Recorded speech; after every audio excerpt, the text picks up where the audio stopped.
সোনারঘাট মাধবপুর 4 আসনের মাননীয় সংসদ ব্যারিস্টার সুমন ভাইকে মারার জন্য মাঠে নাকি একটি গ্রুপ অ্যাক্টিভ রয়েছে। সোনারঘাটের চাকন্যা খ্যাত খায়রুন আক্তার পরিকল্পনাকারীদের বিরুদ্ধে কঠোর হুঙ্কার দিয়েছেন।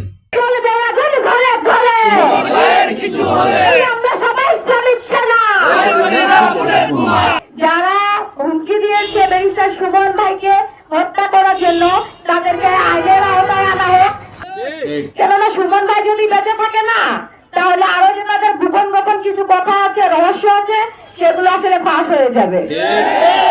আর সেই জন্য হচ্ছে তাকে মেরে ফেলাটা তাদের জন্য জরুরি হয়ে গেছে।